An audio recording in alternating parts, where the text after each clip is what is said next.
the cycling podcast in association with Rapha.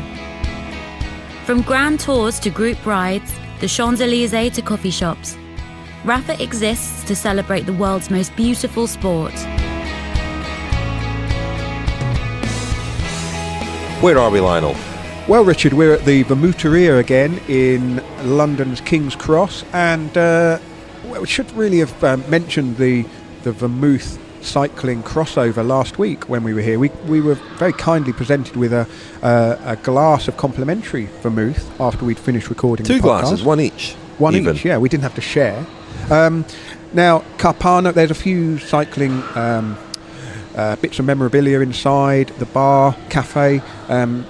Carpano is a producer of vermouth based in Turin, sponsored a cycling team in the late 50s and early 60s, wore black and white stripes, very much like Juventus, the football team, also from Turin, and Franco Balmagnan won the Giro twice for the Carpano team in 62 and 63. Cinzano also sponsored a cycling team in the 1970s and into the early 80s, I think.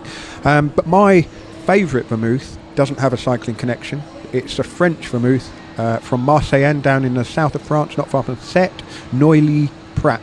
I believe you pronounce a T on the end of Neuilly-Prat.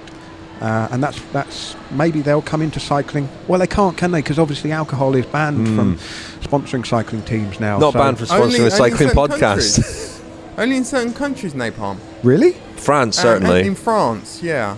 There's something called the Loi Evin, which is which bans the advertising of alcohol brands. That's why, for example, we don't get champagne on the Tour de France podium. Of course. Well, that means Daniel it's a de Friebe. facto ban. Can I finish my introductions? I mean, so that's Lionel Birnie, I'm Richard Moore, and that's Daniel Friebe just chipped in there in the Vermouth podcast. I should say, Rich, on that particular subject, we got a cracking email from a gentleman called Matt Brass from the Alborn Estate Winery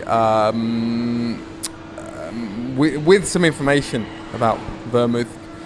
Further to my comments last week that I don't really know enough about vermouth to comment on the issue at the moment, until such point where I can legitimately consider myself a vermouth snob, and that remains the case. I've not managed to swat up. I've not found the time this week, but maybe next week. No, but thanks, Matt, for the email. It's certainly a good starting point for Daniel in his efforts to educate himself on vermouth. Well, we were recording late morning last week, weren't we? And the vermouth, it's an aperitif. It's sort of early evening drink just before dinner, really. I didn't see you turn it down, Lionel. I didn't turn it down. I was just being polite. Richard. Any cycling news this week at all? Loads Anything of going on in the cycling Richard, world?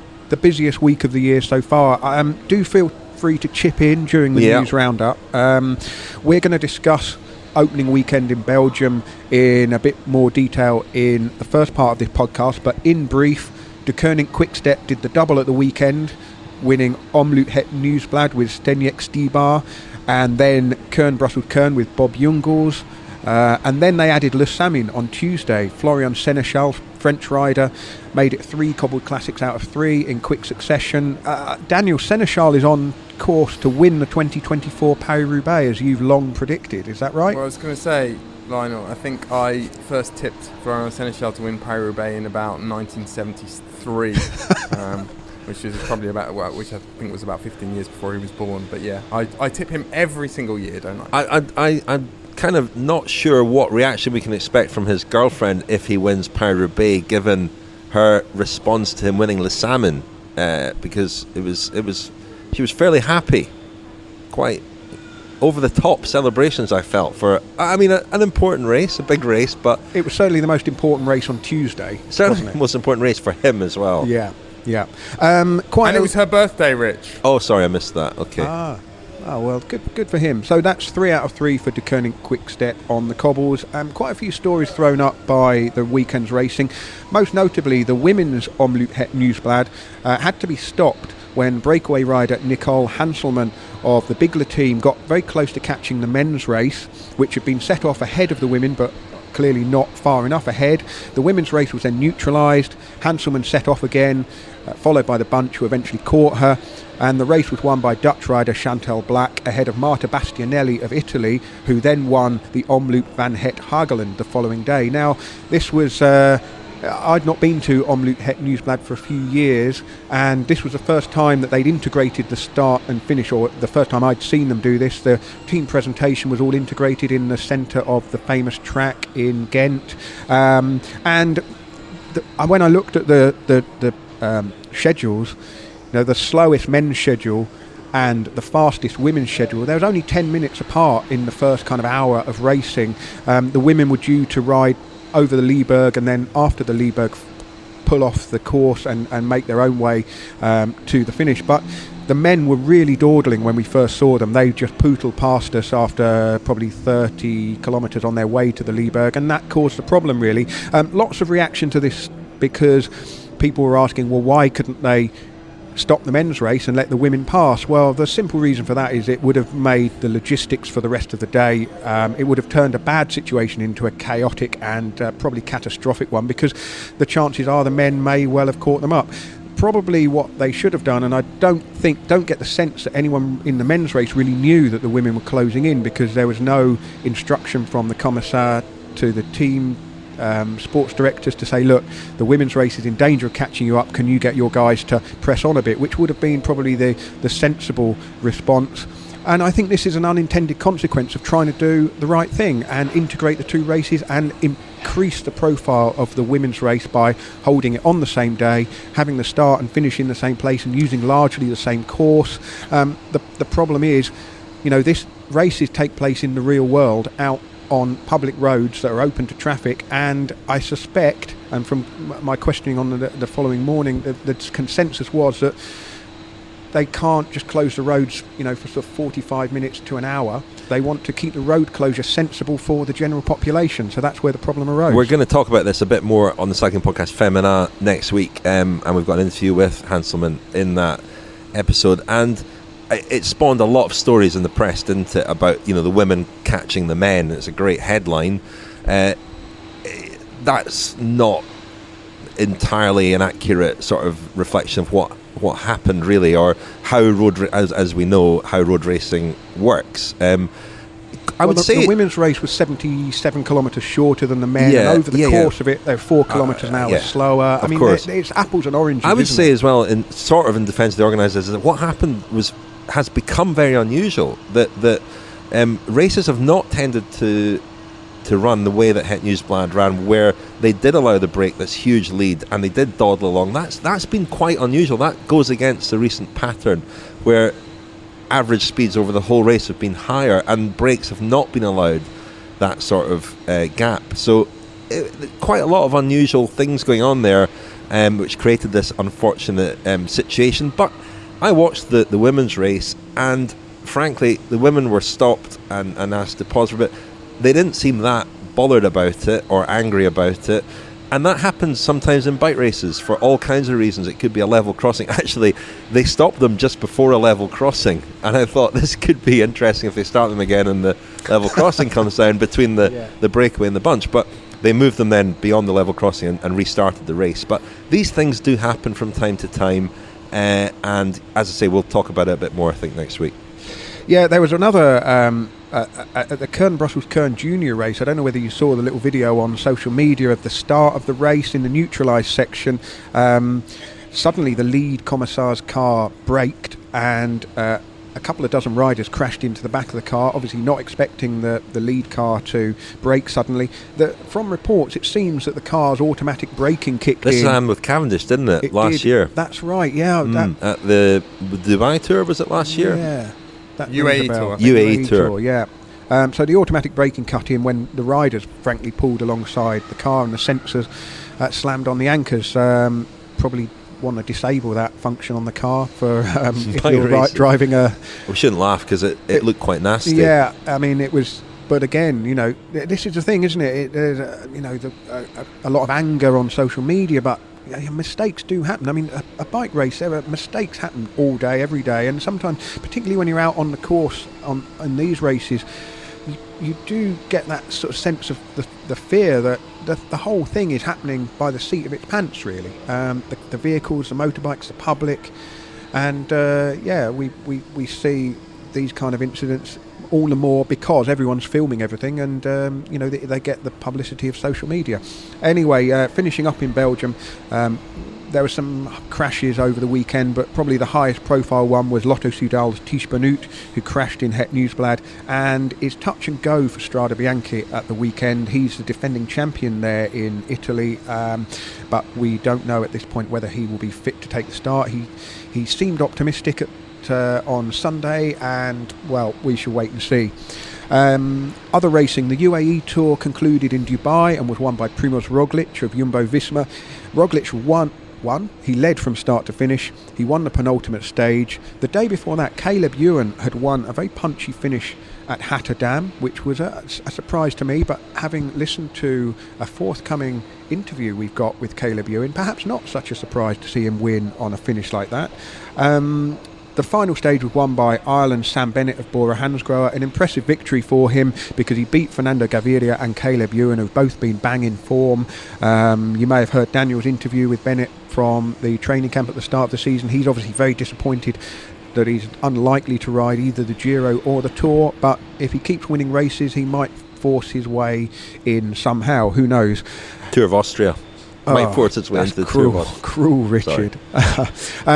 Two former Tour de France stage winners have been in good form at the weekend in the south of France. Lilian Calmejean won the Classic d'Ardèche, and Alexis Vuillermoz won the Drôme Classic. Track racing to delight Daniel, the World Track Championships in Pruszków, Poland. Netherlands and Australia both won 6 gold medals. The Netherlands topped the medal table by virtue of more silver medals, but the big stories were the Australian quartet of Sam Welsford, Kelland O'Brien, Lee Howard and Alex Porter broke the world record in the team pursuit with a 3:48.012 in the final. Lightning quick, considering that Pruszków track is not one of the quickest in the world, or not thought to be one of the quickest in the world. Last time I saw Lee Howard was making a coffee at the Vuelta. I was about to say, Rich. Yeah. It's not a great advert for indoor cycling, is it? That you can be a barista 1 minute by day and an elite track indoor pursuing demon. Well, by night. But he opened a cafe in Andorra. I went to it during the Vuelta, when the Vuelta went to Andorra, and he was sort of spending a lot of the summer there, but the winter focus for him was definitely training and on the track.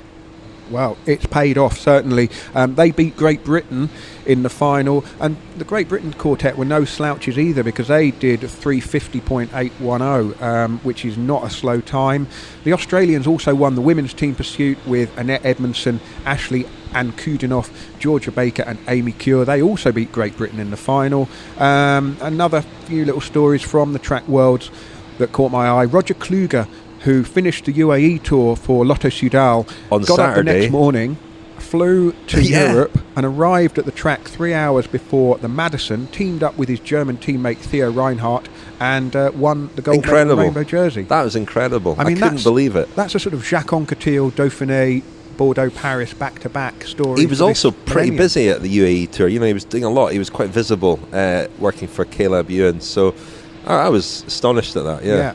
Yeah, so well done him. Filippo Ganna of Italy, who rides for the Team Sky on the road, won the individual pursuit, and Kirsten Wild of the Netherlands won the Omnium and Madison. The Madison with Amy Peters, but the one that got away was a scratch race. Now I saw that, and there was a big crash with about a lap or so to go, wiped out nearly everybody, and Eleanor Barker of Great Britain beat Kirsten Wild in the sprint. Away from the racing, the other big story of the week, and we'll talk about this in the third part of today's podcast, the big blood doping story that's coming out of Austria. Started with a police raid on some cross-country skiers, I think it was, and has snarled up some cyclists. So far we know about Stefan Denifl, who won a stage with the 2017 Vuelta for Aqua Blue and had signed for the CCC team for this season, but pulled out of that contract late last year, citing personal reasons. He confessed to blood doping in a police interview, and then the following day another Austrian rider, Georg Preidler of Groupama FDJ, who was a member of Tom Dumoulin's Giro-winning Sunweb team in 2017. He's also confessed to doping, although he says he only recently started dabbling in doping and it didn't influence or affect his previous races. You're raising an eyebrow there, Richard. Wow. But quite. Well, lots more to say on that story, though, later on in the podcast. Lots more, yes. And finally, former Team Sky and Great Britain Dr. Richard Freeman, he's been subject to a hearing by the General Medical Council in Manchester. It's been adjourned, possibly for quite a few months now, after almost a month of behind closed doors legal argument. The case centres on the delivery of some testosterone to British Cycling headquarters. Not expecting any resolution to this case anytime soon, possibly not even before the end of the year, but we will follow that as it unfolds. A community around the world. Stories and films with the most compelling characters. The world's finest apparel. Explore the world of cycling with Rapha. Thanks very much indeed to our headline sponsor, Rapha. Now, Rapha, as we speak, are launching Rapha Custom, which is an online kit design tool. Basically allows you to design your own kit. Lionel, you've been playing around with this, and you come up with a really snazzy design there while we've been talking. I've gone for the whole colour palette. I've chosen different colours for as many different colours as possible. I've managed to get, I think, 11 colours on a jersey design. Oh, I've closed it down now, but it's good fun. It looked quite fetching, that. I mean, it is quite good fun. I've been doing it as well. Yeah. I'm not so it's like sure. colouring in, isn't it? Yeah. I tried to... that you can put a logo on the breast there. I tried to put my passport picture. That didn't work. I mean, this is the stuff of nightmare. The cycling jersey with your big face on it. Quite rightly, the Rapha Custom doesn't allow you to upload images like that for your own good, really. But yeah, you can really, within the parameters, you can have all sorts of different stripes, horizontal stripes, vertical stripes, different colours on the sleeve, different colours on the back. I can see people getting quite inventive with Stand this. out from the crowd. Go to rapha.cc to have a look at that. Discounts up to 40% on big orders, so definitely worth doing if you're a club or doing a particular event or something. I would think rapha.cc for more information. Now, you're just back, Lionel, from Belgium. We sat here a week ago in glorious sunshine predicting a weekend of fine weather in Flanders, and it didn't quite work out like that, did it? No, well, the weather forecast on last Tuesday when we recorded, or was it Wednesday, it looked like it was going to be bright and sunny in Flanders, but then by the weekend that had changed, and it was cold. And it rained a fair bit on Sunday at Kuurne-Brussels-Kuurne. Typical opening weekend weather, really, and typical opening weekend racing. I've made a Friends of the Podcast special called Opening Weekend, which is online now for 2019 Friends of the Podcast, just capturing. Listen to that this morning, Lionel. Any good? Really enjoyed it. Oh, yeah, that's it was nice. Great. And there were two things that really stood out for me. One of them was Matt Hayman's story about his first ever race, and not a story I didn't know. Well, I don't want to. Should I spoil it? Don't I mean, spoil it. when he turned up for his first race, he didn't get out of the car because he was scared. You've spoiled it. Yeah, well, I'll not say why he was scared. Okay, yeah. You got to listen to find out why he was scared. There's a very specific and really fascinating reason. Yeah. I But can't remember the other story that jumped out now, but if it comes back to me, I'll mention it. Listen to it again, Rich. The two races were great, I thought, and Deceuninck-Quick did the double. They've not done that before. It's not been done by the same team since the mid-80s, I don't think. I'd have to double-check that. I think in the mid-80s. You're supposed to do that before we record. Yeah, I know, sorry. I can't check everything before we record. But Zdenek Stybar won. Well, this is the question I was going to ask. Is that the biggest one-day race win of his career? He's won Strade Bianche before. He's not won a lot, has he? And he's won the national title, the Czech national title. Is Omloop, Het Nieuwsblad or Strade Bianche the bigger race now? They're probably on a par, aren't they? But it was an impressive finish. He was in the final group of 5 with Greg Van Avermaet, twice winner, of course, Tim Wellens, Dylan Teuns, and the Kazakh rider Alexei Lutsenko, who's fresh from dominating the Tour of Oman, of course. And, well, the finale was quite interesting. Tim Wellens may as well have had a massive sign above his head. I'm stealing your... I was stealing it from somebody else. But, yeah, I mean, I read in a football report, somebody signposted a move so clearly that they might as well have rented an airplane and had a banner flying across the stadium. But yeah, Tim Wellens' move was signposted pretty well. I mean, there was a traffic island that they were approaching, and he was tightening his shoes and went up the wrong side of the road to try and get that advantage of the the road splitting in two. And then work. Stybar basically not long after that kind of countered. And well, the problem with Van Avermaet as well was clearly the fancied rider and the rider who fancied himself, and he was, he was trying at every opportunity to force a split, and again signposting the fact that he was the strongest and felt the strongest, and so he was the guy. He shouldn't have been, but he was the guy that closed the gap to Wellens, and then Stybar went over the top. Talking about riders who fancy themselves, Rich, I heard a good story a couple of weeks ago about there being a classic specialist. I'm going to give away his nationality, a Belgian classics specialist who's known as the world champion with no stripes because he apparently quite rates himself. However, that's not Greg Van Avermaet, and indeed this particular rider wasn't really in the shake-up the other day.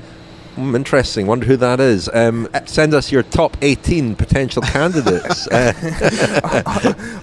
Napalm, just on the mix of riders in that winning group, or in that front group at the end, I thought it was quite curious in the sense that there were three riders who you wouldn't necessarily associate with cobbled classics. Those riders being Teuns, Wellens, and Lutsenko. I mean, in Lutsenko's case, I think it's probably something that he's developing and will develop in terms of his abilities and his repertoire of skills. But Teuns is certainly someone you associate more with the Ardennes classics, longer, steeper climbs, and Wellens as well to a certain extent. I don't know whether this is just due to the time of year and the fact that the big boys haven't really come out to play yet, or whether that hints at sort of the future direction of those two guys' careers. Yeah, possibly. I mean, Wellens, of course, was possibly benefited in the sense that his teammate Benoot was a faller with around 30 kilometres to go, so we're kind of out of the picture, and that would have, if there had been any sort of hierarchy, you would have thought that Benoot would be the team leader in a race like Het Nieuwsblad, but then once he's out of the picture, that frees up Wellens. I think it's about form, isn't it? I mean, Van Avermaet's been good so far. Lutsenko very good in Oman. Tim Wellens has won a few races already. So, these races rely, if you're strong, you're strong. And the way that Van Avermaet was riding almost looked to me like he was using it almost for training as well, because the efforts he was making on the climbs, if they worked, great, he could have won the race, but it looked to me as though there was a sort of other purpose for him there than just trying to win. No surprise that the races to come, particularly the Tour of Flanders and Paris-Roubaix, are the priorities for Van Avermaet. I spoke to Jim Ochowicz of CCC after the race, and they were happy with his condition, a bit disappointed with the result. And I was a little bit surprised that Ochowicz was saying that they've not thought any further than Paris-Roubaix for Van Avermaet, because I thought, well, Peter Sagan, notably not at Het Nieuwsblad, because he is, we think, targeting Liège-Bastogne-Liège with its new finish. And if a finish suits Sagan, you would think that the course would suit Van Avermaet. But the CCC team are focusing at the moment on the Cobble Classics, and then I guess we'll take it, see what sort of form he's in, what condition he's in after those races. Are we going to hear from Teuns? Yeah, we can hear from Dylan Teuns, who was in that move at the finish. He finished 5th out of 5, riding for Bahrain Merida. Now, Stybar, you mentioned he countered basically with around about 2.5 kilometres to go, went in a very similar place to Michael Valgren, who won from a bigger group last year, but went and held off the rest of the riders from sort of 2.5 kilometres to go. Well, I asked Dylan Teuns what was going through his mind when did he feel like he had a 1 in 5 chance of winning? Of course, was really happy that I was there on the Muur. On the Muur and the Bosberg was a bit of surviving or keeping like the strongest guys, the wheels of the strongest guys like Stybar and Greg, you saw were really strong there, and I had to stay with them, don't lose too much, and this worked well finally, but then there was still a long way to go, and you feel like Lutsenko and they could still make some big efforts there in the front.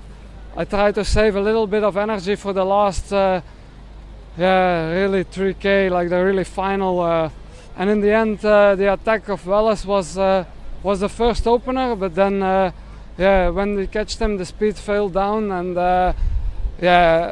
Stybar made directly the attack, and he was gone. You saw directly he was gone. Did you know that Stybar attacked in a very similar place to Valgren from last year? Must be now I realize it was like after the 3K, and must be more or less the same time. And finally, Van Avermaet started to maybe work, but then when he sat up, you then lifted it. Any chance to bring back? No, like in that moment, who was gonna close the gap would lost the race. So that's the problem. Like at that moment, who's closing is losing the race. So anyway, you could directly see Stybar was gone. Chute à l'arrière du peloton. Cycling podcast team car at the back of the pack, please. That's the voice of Seb Piquet, race radio at the Tour de France, to remind us to tell you that this episode is sponsored by Laka. Now, Laka is a smarter way of insuring your bikes and gear. It's a community of cyclists joining together to play fair and take good care to save each other money. Laka covers all the basics: theft, accidental loss and damage, both at home and abroad. It also covers you in sportives and races, as long as you're not riding in the pro peloton. Now, Richard, you're not riding in the pro peloton. No. You've signed up with Laka, haven't you? Yeah, I got a new bike a couple of weeks ago. I bought myself a new bike, and one of the first things I did, having heard about them through the cycling podcast, was I signed up and registered it with Laka. Yeah. So you're fully covered? Fully covered. Excellent. Well, the idea is that instead of charging a fixed premium, you only pay a small share of the community's claim costs. Your share is proportionate to how much gear you're insuring with Laka, and while your share can theoretically go down to zero if there are no claims in a month, Laka also locks in a maximum price to make sure that there are no nasty surprises when you get your insurance bill. So even in months with lots of claims, you're not going to have a suddenly elevated bill. Claims are accepted quickly, usually within a day, but don't take our word for it. Let's hear from one of Laka's customers who had to make a claim while riding his bike on holiday. Is it reassuring that they understand bicycles and cycling? Yeah, it is. I like the fact that they're very specialist. I like the fact they're very focused on this and they understand the market. I'm Philip Meyer. I've been a Laka customer since about April 2018. I am training for a big ride this year to ride the Maratona Dolomite. Their whole model is predicated around paying out rather than retaining money. I think it's good that they understand the market and they understand why people are likely to claim. I really like the fact that they've got a community, a crowdsourced feel around this. I like the way that the insurance is structured, but I also like the fact that they are out organising rides, they're out creating this Facebook group, they're out doing events, and that you actually get to meet the people, speak to the actual people in person, and that there's a face to this, not just a big corporate who is just out to make money. So if you want to be like Richard and you're new to Laka, you can get a £10 credit by signing up today with the discount code podcast. Find out more about Laka at laka.co.uk. That's laka.co.uk. I'm sure no one wants to be like Richard. I just wish I'd known about the discount code. Oh, Richard. Maybe they can apply it retrospectively. Well, the winner of Het Nieuwsblad, Rich, was Stybar. Polished it off. Last year's string of results in the classics were impressive. Lots of top 10 finishes, but always the bridesmaid, never the bride, really, in those races. We've seen him crash at unfortunate moments in Paris-Roubaix before, and the sense from his press conference afterwards was that he was perhaps starting to think that a Belgian classic was never going to come his way. Big win for Deceuninck-Quick because the pressure's always on them for these races, and maybe the fact that they got the first win on Saturday, it certainly freed up Bob Jungels for Kuurne-Brussels-Kuurne on the following day, and if anything, that was an even more impressive victory because he went with 15 kilometres to go, one lap of the finishing circuit, and looked very, very strong to hold off the chase. But the most remarkable thing about that chase was the Jumbo-Visma riders were on the front chasing to try and bring it back together for Dylan Groenewegen, who won last year, of course, and then a pack of Deceuninck-Quick riders came up to the front and pretty much bullied them off the front and said, no, don't chase, and Jumbo-Visma went, it was amazing right to watch because you had Jempe Drucker as well there chasing, but when there was somebody on the front chasing, the Quick-Step, the Deceuninck-Quick guys just got behind them and formed a block of 4 or 5 riders, and that's what it looked like. It looked like they were bullying other teams out of chasing.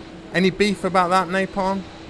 I don't think so. I mean, what, from the Jumbo-Visma riders? Well, from any number of teams really whose chase was impeded. I mean, we have seen teams obviously do that before. We've certainly seen individual riders from teams, or maybe even a couple of riders sort of insert themselves into the line and make it difficult for a chase to be organised. But I don't think I've seen a full team lineup like that before.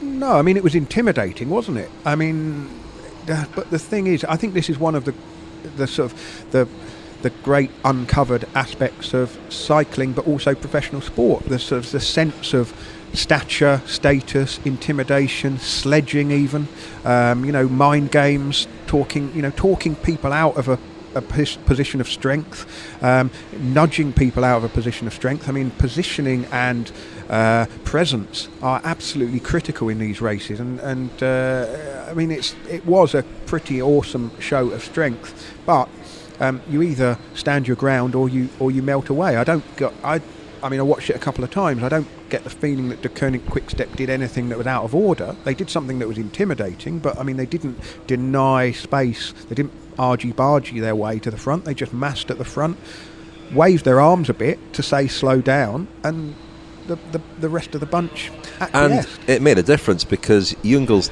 looked like he was hanging on. It was windy, it was hard.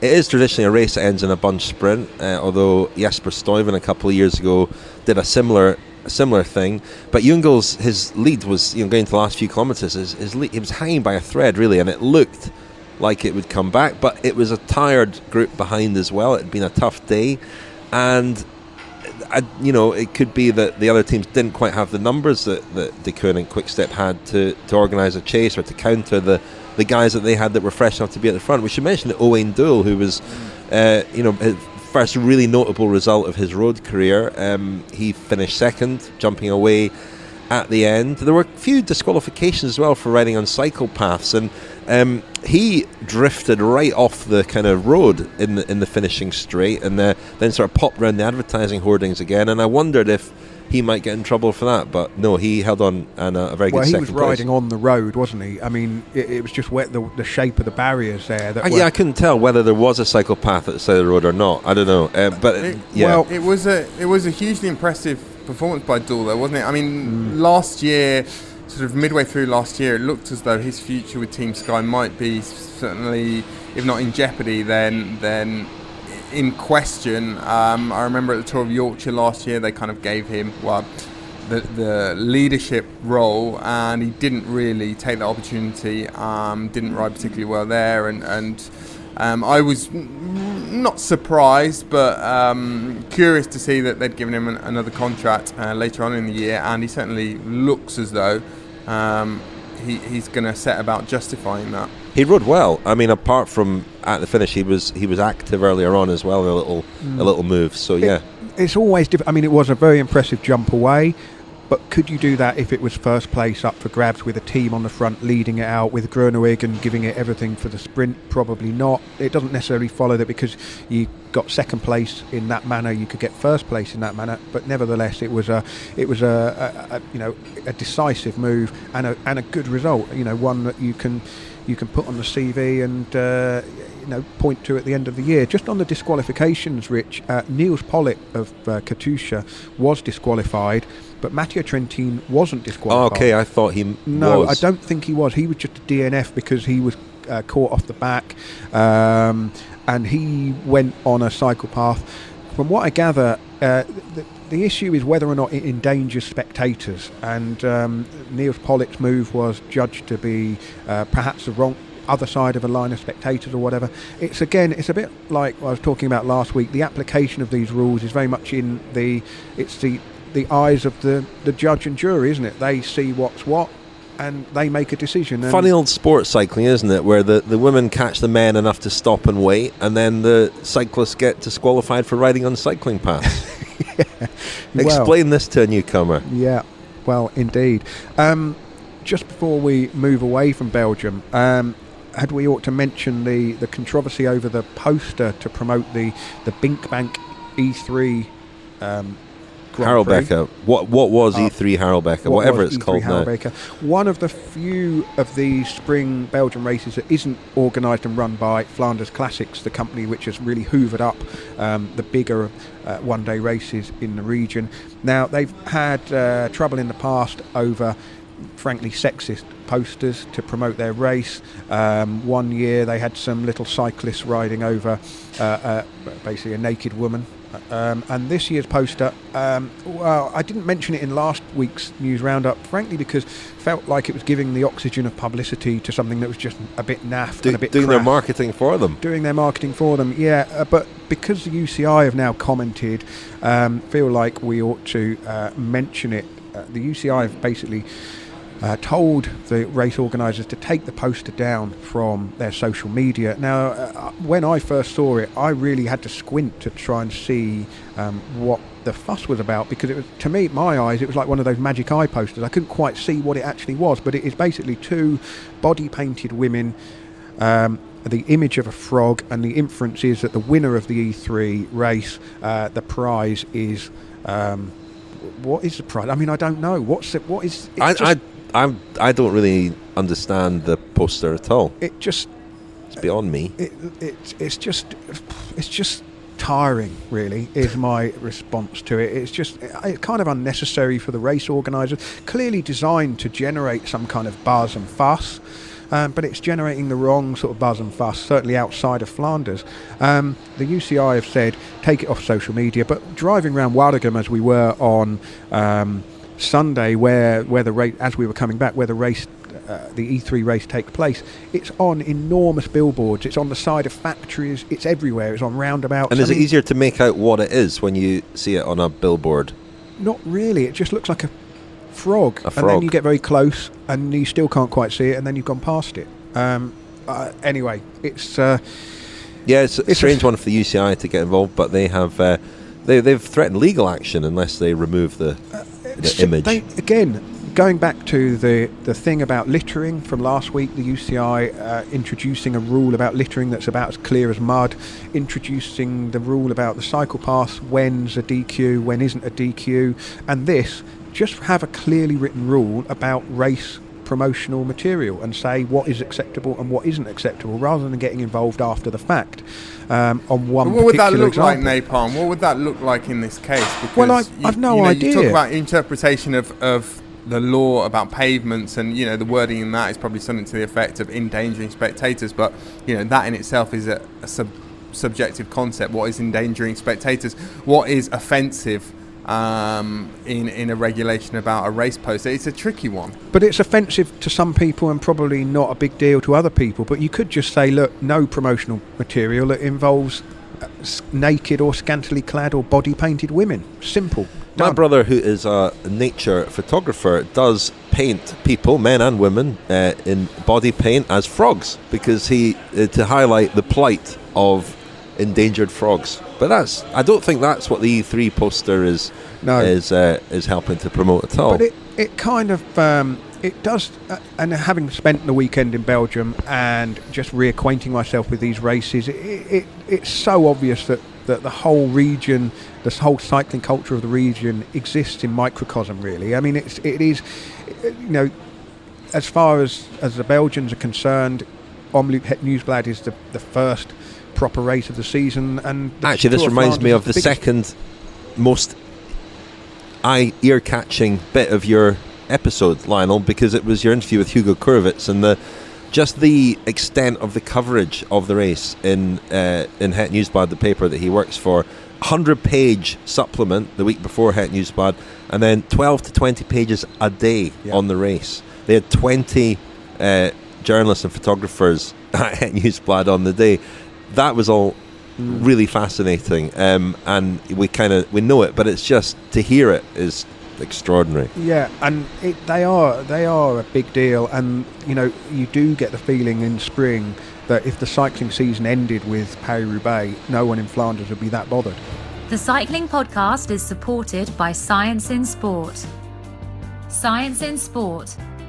Fueled by science. Thank you very much to Science in Sport for sponsoring the Cycling Podcast. And you can still get 25% off all your Science in Sport products with the code SISCP25 at scienceinsport.com. That's SISCP25 at scienceinsport.com. This week's question for the Science and Sport experts comes from Simon Bloomfield. And if you've got a question, please email us, contact at thecyclingpodcast.com, or leave us a voice memo on our WhatsApp number. You'll find that on our Twitter profile. Simon Bloomfield asks about cycling nutrition and supplements for children. My 13-year-old daughter is an up-and-coming junior road cyclist, and we're increasingly doing longer rides together, now upwards of 80 to 100 kilometres. I'm conscious of getting a better handle on what the best approach is for her, both during a ride and for her recovery. Any advice? Thanks, Simon. Over to you, Ben Samuels. Hi Simon, thanks for the question. So fueling the adolescent athlete is a complex topic for sure. The most important aspect to focus on is a strong whole food approach to meet the demands of growth, development, maturation and sports performance. Specific sports nutrition products can then be used as an addition as required. In terms of fueling during a ride, try and develop a proactive approach to nutrition whereby your daughter is eating and drinking at regular intervals. That can be a combination of fluids, whole foods such as bananas, energy bars, or Science in Sport isotonic energy gels. Out on the bike, that could look like a banana, a gel, and 1 to 2 bottles over the course of a 2-hour ride. Focus on frequency of fueling and maintaining consistent energy levels throughout the ride, as opposed to going through those massive peaks and troughs that we often see. Post-ride recovery should still include a couple of key nutrients, namely protein and carbohydrate. Try and achieve that through a couple of different eating occasions.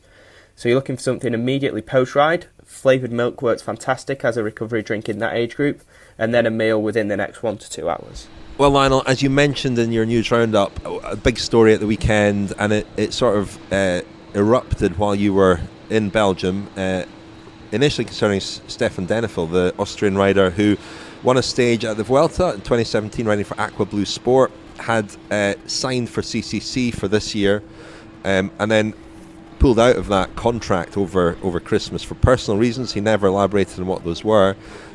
He was outed on Sunday as having blood doped, and then the next day Georg Preidler, who rode for Groupama FDJ last year and for Team Sunweb before Pronunciation police, chaps. Pronunciation police, Georg. Yeah, well, I think that he's one of those guys who, when I asked him to introduce himself, said his name is George. I think he's demonstrated. You can't believe a word the guy says. So. But some will translate their name to the pronunciation, of the country of the person he's been to. Anyway, sorry, but Georg Preidler. A very bad week for Cycling Podcast Peddler de Charme Award. Yeah, both former winners. What do we do? There's no protocol for this. We don't know whether to revoke it, what would that law look like? Send them each a jiffy bag requesting the garment be posted back. Anyway, what happens when one of them posts a picture on social media in a few days of him reclining on his chaise longue, looking up admiringly at his framed Peddler de Charme Well, there was t-shirts? a really arresting photograph of one of the cross-country skiers caught mid-blood transfusion, which the banality of it was just shocking. He's in a sort of hotel room with his arm kind of having blood either taken out or put back in, and that was leaked, that photograph, by the police. It obviously shouldn't have been, but you can't unsee the picture, and it was a really shocking photograph. I'm imagining a similar photograph of somebody wearing a Peddler de Charme t-shirt. It wouldn't be a good look, would it, for Peddler de Charme? So we'll have to go back and look at our protocols for Peddler de Charme. But it is a shocking story, because those are perhaps two of the riders. You made this point on Twitter, Daniel. You can never know, obviously, but Preidler in particular, he's ridden for a team, Sunweb, that really defines itself almost by its ethical policy. And I spoke to Larry Warbass on Monday, who's a former Aqua Blue Sport teammate of Denifl, and was quite good friends with him. He was even more shocked by the Preidler revelation, because again, he felt like he was somebody he knew a little bit, very friendly, an educated guy, one of the last people he would have expected to be blood doping. I think, I'm not putting words in his mouth, that's That's what he said, and he knows him better than we do. But the identity of these two riders is sort of particularly shocking, I think. Well, I mean, Denifl, you look back at that thrilling stage he won in the Vuelta in 2017, Los Machucos finished, really steep, concrete uphill finish where he was holding off Alberto Contador, dramatically giving Aqua Blue a stage win in their first Grand Tour.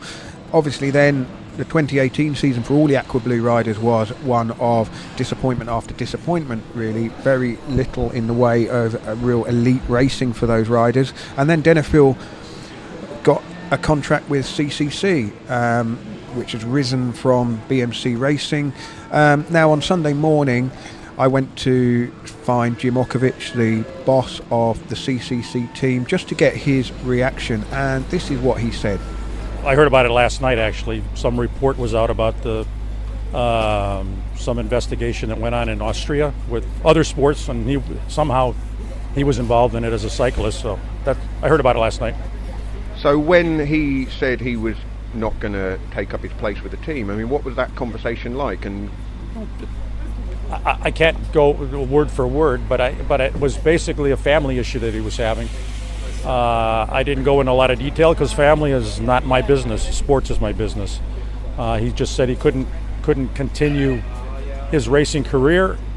He had family issues that he had to deal with, and I accepted that as a reasonable explanation. And so, from your point of view, are you glad that the team wasn't caught up in this? Well, come on. You have to ask that question. Of course we don't condone anything like that. We would never want to be involved in it. We were not involved. He never had any activity with us at all, zero. In terms of doing your due diligence on signing riders, I mean, did you look at biological passport data or anything? Everybody, yeah. Our medical team examines that. We look at background. We never heard of any issues he ever had as a racer, and he's been racing for more. He's not a rookie. He'd been racing on other teams. He came from teams that competed in events that we competed in, and he never had an issue that we knew of. So there was no red flag that went up and said, oh boy, we better not sign this guy. Does that worry you? Because obviously he was up to no good and there was no red flag. I can't answer that because I don't really know the details of what he was accused of or what he might be involved in. So that's not a question I can answer. And finally, in terms of the impact on the team and on the sport, I mean, he's not currently racing, so it minimises the reputational damage. But every time the narrative is that it's one bad apple, but every time it's the sort of the sport reacts in the same way. Oh, it's another bad apple. I mean, what do you think this is indicative of what is going on inside World Tour teams at the moment, or is it? No, of course not. It's got nothing to do with the World Tour team. He never got there. So, and I really don't know what he's even accused of or what he might have been involved in. So, I think you have to go through that process first before you start throwing innuendos or criticisms about World Tour cycling, because it has nothing to do with it. I think the interesting thing from Ochowicz there is that the sense was that the team wasn't tainted by this because he'd never got to pull on the jersey. Ochowicz, his point of view was that Denifl had pulled out of his contract for personal reasons. No real indication to doubt Ochowicz on that. But when I then asked whether this says anything about the culture within the World Tour, and Ochowicz said, well, hey, do you even have to ask that question? Well, clearly, 24 hours later, we know that a World Tour rider, Preidler, riding for Groupama FDJ, caught up in the same blood doping scandal. And so, who knows anything? Who really knows anything? Do we take Ochowicz at his word and say, well, he either knows nothing, or I mean, this is the big puzzle for me. Well, I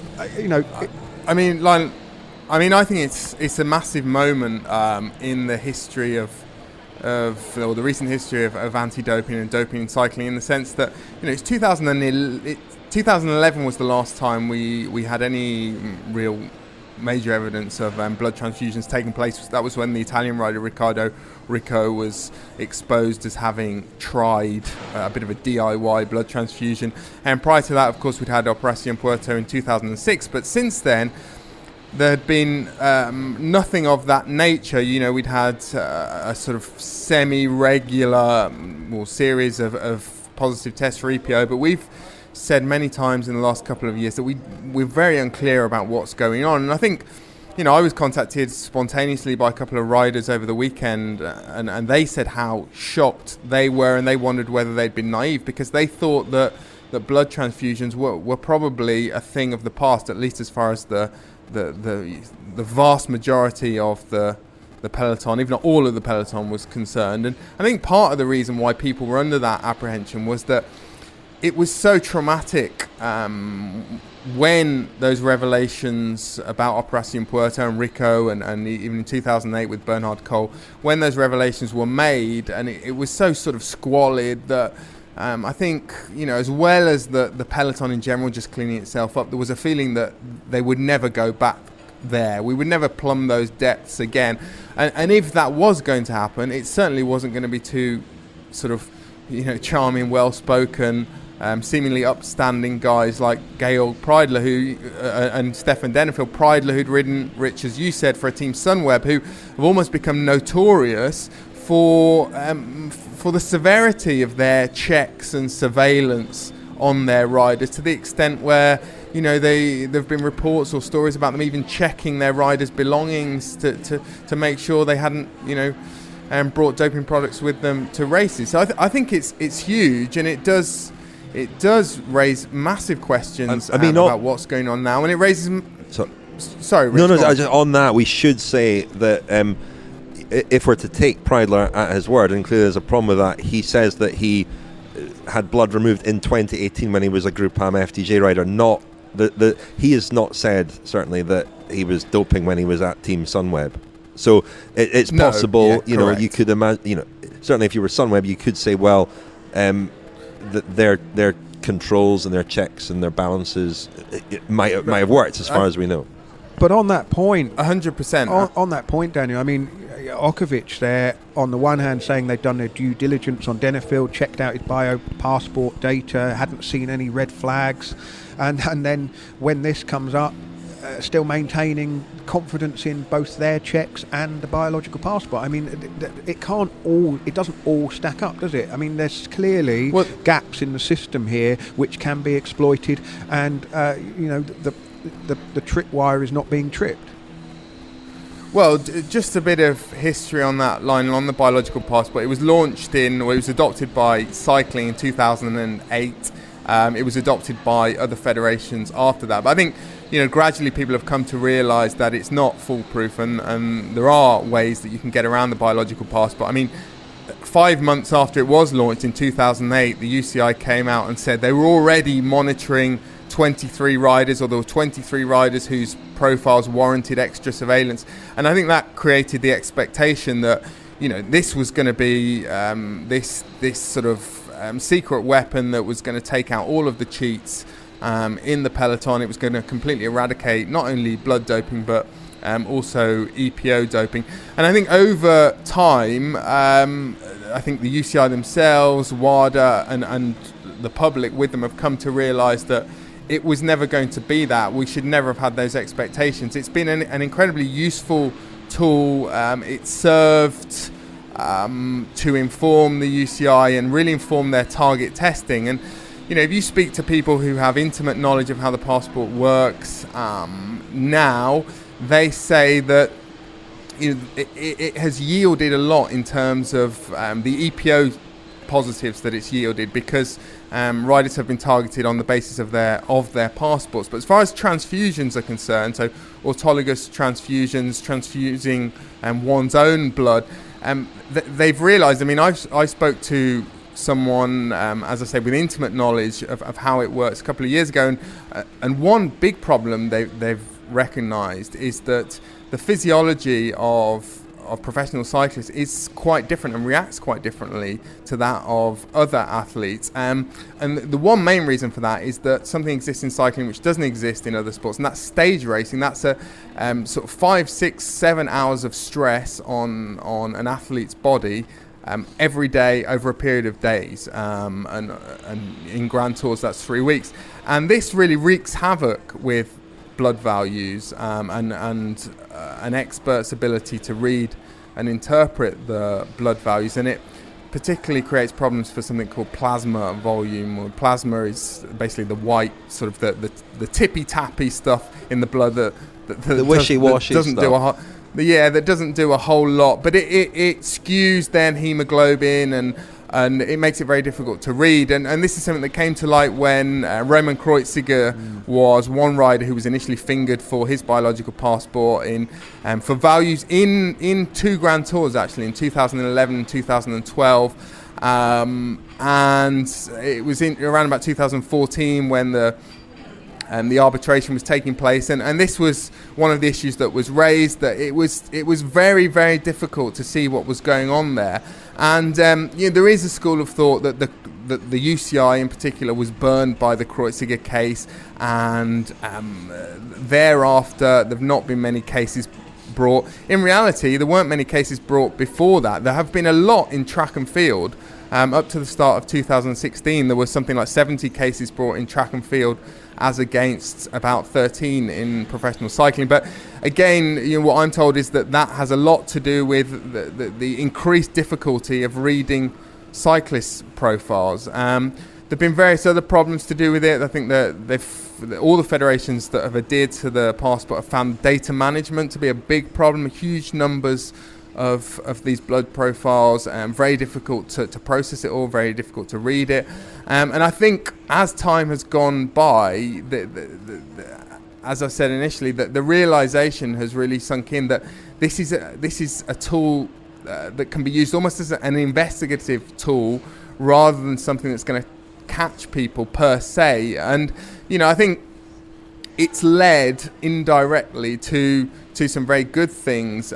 For example, after the Kreuziger case, the UCI set up the CADF, which is the Cycling Anti-Doping Foundation, because they didn't want national federations to be deciding on sanctions anymore. They wanted to have control of that themselves. There was another development shortly after that whereby WADA introduced a regulation whereby 60% of all tests in certain sports, in endurance sports, had to be EPO tests, and they had to be screening for erythropoiesis stimulating agents, so substances like EPO. And again, this is something that's added to, or that's contributed to more riders, athletes being caught, but not strictly speaking directly via the biological passport.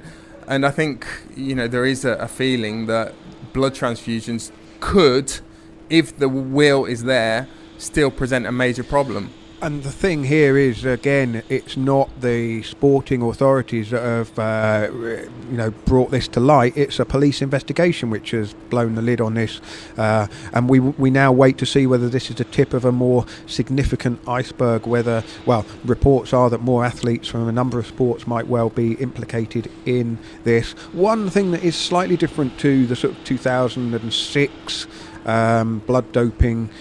2006, 2007, 2008, which was really the kind of the watershed. It was the watershed, wasn't it? It was year after year of really significant scandals encompassing dozens of riders. There's a different response from the peloton. I mean, Marcel Kittel, for example, wrote a very strong piece on his blog, which I thought was certainly worth a read. It's posted in English as well as in German, and that's not really something that we saw 10 years ago, is it? Well, the response 10 years ago to all of this was everyone pretty much kept their heads down, and I don't know, again, this is just purely sort of a sense, a feeling, but it kind of shocked me really that this could be going on with riders who, they came to the sport long after 2008, 2007.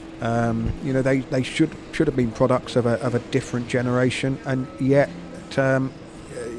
this kind of behaviour as its tentacles have stretched into the sport again, and whether or not it even went away. I mean, it could be that the parameters have narrowed, the window of opportunity is smaller than before, but there's still plenty of opportunity for unscrupulous behaviour to go undetected. Well, we'll keep an eye, certainly, on the Austrian blood doping story, and I think, wouldn't be surprised if more names come out of that, but it's one we're going to be covering and talking about probably for at least the next few weeks. But that's all for this week, I think. Lionel, thank you very much. Thank you very much, Richard. Thank you, Daniel. Thank you, chaps. Just before we go this week, I should mention my second favourite piece of correspondence that we got from somebody. I mentioned my hip surgeon last week, asking if he could get a 10% discount on a hip replacement. He said he doesn't actually need one at the moment, but always on the lookout for a bargain. So thanks for that email. And continuing our new tradition of thanking some of the friends of the podcast. And if you sign up now, of course, you can get Lionel's opening weekend podcast from Het Nieuwsblad in Kuurne-Brussels-Kuurne. And very good it is too. Sign up at thecyclingpodcast.com. And among those who've signed up recently, Lionel, are... Dave Casey, thank you very much, Dave, and Christian Moller Nielsen. And Rich, 2 more names from me, Andrew Kerr and Timothy Johnson. Thank you to both of you guys. And thank you to Kenneth Chisholm and where's Rob Hatch when you need him? Yathukulan Kankessen. Yathukulan Kankessen. Hope I've said that correctly. Thank you very much to all of you for your support of the Cycling Podcast.